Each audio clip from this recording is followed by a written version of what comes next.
Bismillahirrahmanirrahim. Assalamualaikum warahmatullahi wabarakatuh.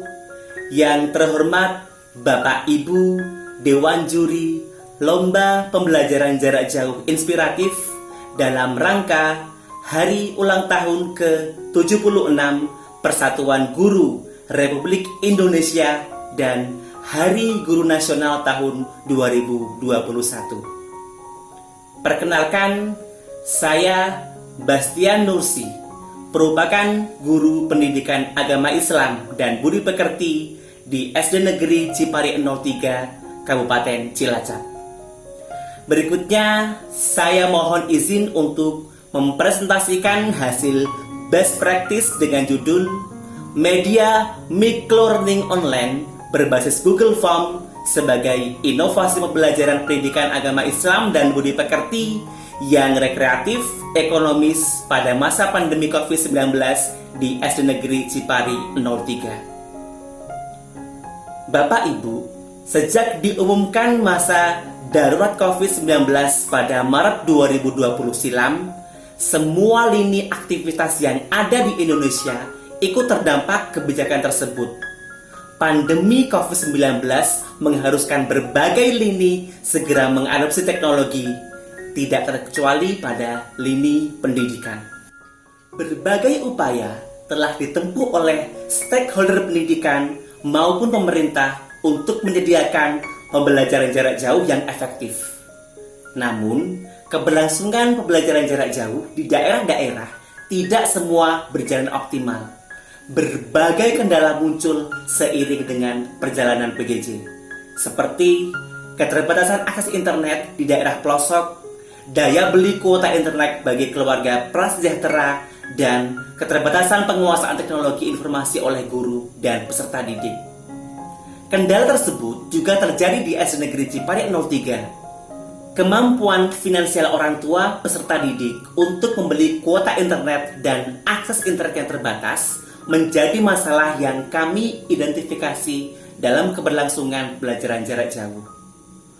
Kapabilitas guru dalam menyajikan PJJ yang berkualitas juga menjadi satu hal yang menyumbang terjadinya kendala PJJ di SD Negeri Cipari 03. Berangkat dari hal tersebutlah maka kami berupaya untuk berinovasi untuk membuat media microlearning berbasis Google Form yang rekreatif dan ekonomis. Bapak Ibu, microlearning merupakan metode yang digunakan dalam menyampaikan sebuah materi pelajaran dengan cara memecah materi menjadi unit-unit informasi yang lebih kecil atau pendek. Dalam microlearning, seluruh materi pelajaran dibagi menjadi unit-unit kecil yang disampaikan melalui video, audio, infografis, atau gabungan dari ketiganya dalam sebuah sesi yang berlangsung selama 5-10 menit. Konsep microlearning sendiri dalam pembelajaran ternyata didukung oleh penelitian yang menyimpulkan bahwa otak manusia memiliki keterbatasan kapasitas ketika menyerap dan mempertahankan informasi dalam satu waktu tertentu. Adapun Google Form adalah salah satu aplikasi yang digunakan secara masif oleh guru-guru di Indonesia, khususnya untuk membuat evaluasi atau latihan soal online. Kelebihan menggunakan Google Form adalah guru dapat memasukkan materi dalam bentuk dokumen, gambar atau grafis, maupun link video pembelajaran dan podcast suara. Selain itu, karena data yang diakses hanya berupa grafik dan gambar, maka transfer data lebih cepat dan kapasitas data yang diperlukan tidak terlalu banyak jika dibandingkan dengan YouTube, kuis, website LMS, dan lainnya. Berikutnya, maksud pembelajaran rekreatif di sini adalah pembelajaran yang menciptakan situasi belajar bernuansa gembira sehingga membuat peserta didik merasa asik namun tetap mencerdaskan.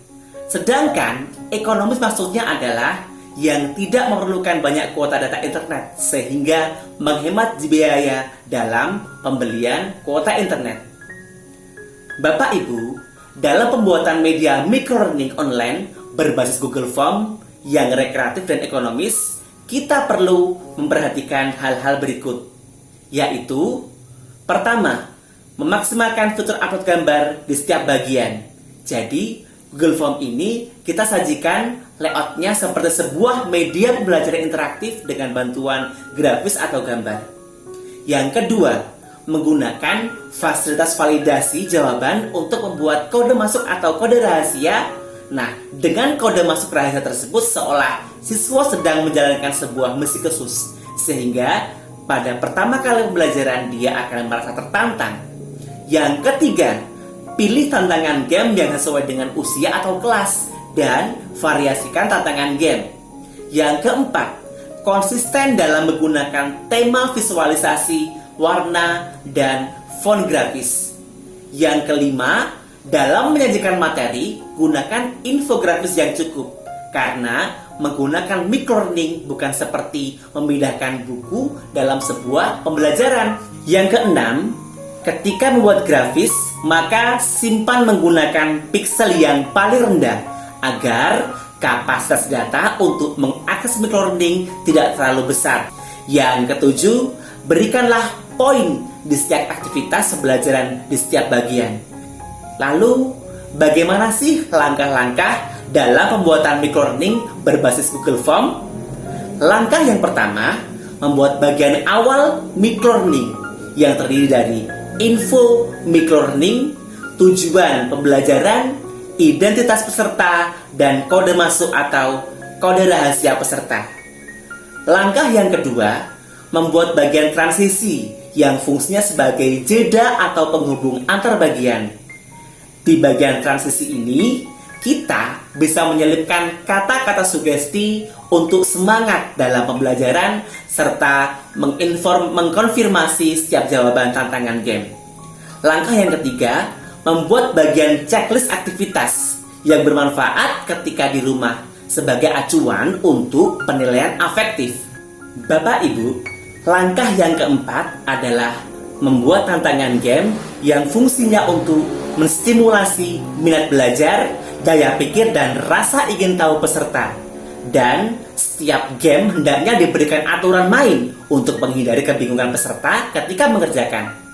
Langkah kelima, membuat materi berupa infografis, peta pikiran, atau komik dengan menggunakan aplikasi Canva for Education. Kemudian, memberikan soal sumatif 1-2 soal setelah peserta didik membaca atau mengamati infografis.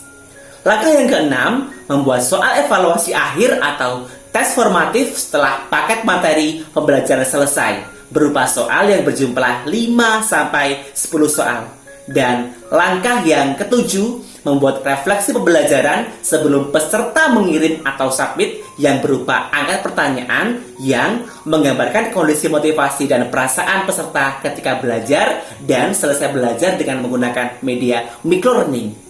Bapak Ibu, demikian presentasi hasil best practice dari saya, dan tiada gading yang tak retak. Saya sebagai presentator mohon maaf atas segala kesalahan di dalam tutur kata di saat presentasi tadi. Terima kasih. Wassalamualaikum warahmatullahi wabarakatuh.